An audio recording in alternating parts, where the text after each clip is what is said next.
Hi friends, আমরা এখন একটা পাম গাছের সামনে উপস্থিত। পাম গাছটা আমি খুঁজে পেয়েছি ইন্ডিয়ার বুকেই। এর গাছটা দেখুন, গাছটার গায়ের কাঁটাটা তাল গাছের মতো কাঁটা রয়েছে। হ্যাঁ, আর এর গাছটার হাইট হচ্ছে খেজুর গাছের মতো, কিন্তু গাছের পাতাটা দেখতে হচ্ছে পুরো নারকেল গাছের মতো। মানে দেখুন, আপনারা ভালো করে দেখুন গাছটা কত সুন্দর। তিনটি গাছের সংমিশ্রণে একটি গাছ। আমাকে এটাই সবথেকে কোশ্চেনেবল করেছিল, সেই জন্য আমি জানার চেষ্টা করি এবং জানতে পারি এটা একটা পাম গাছ।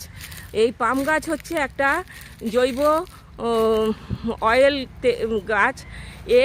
এই যে দেখুন, ফলের মঞ্জুরিটা দেখা যাচ্ছে, গাছটায় ফলও এসেছিল। এই ফলের মঞ্জুরির যে এই লালচে কাঠ টাইপ জাতীয় জিনিসটা হয়, এটার থেকেই তেলটা তৈরি করা হয়। এই তেলটা হচ্ছে সৌন্দর্য বিধান করতে, সৌন্দর্য সামগ্রী প্রস্তুত করতে এবং রান্নার কাজে এবং জৈব জ্বালানি হিসাবেও ব্যবহার করা হয়। ইন্দোনেশিয়ায় এর প্রথম চাষ শুরু করা হয়। এই যে পাতাটা দেখুন, একদম খুব কাছ থেকে আমি আপনাদেরকে এই পাতাটা দেখাচ্ছি। দেখুন, পুরো নারকেল গাছের মতো দেখতে পাতাটা।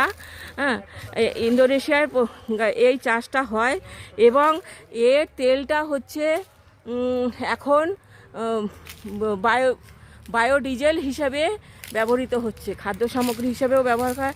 যদি আমার এই ভিডিওটা ভালো লাগে তো আমার চ্যানেলকে সাবস্ক্রাইব করে একটা লাইক দিতে ভুলবেন না।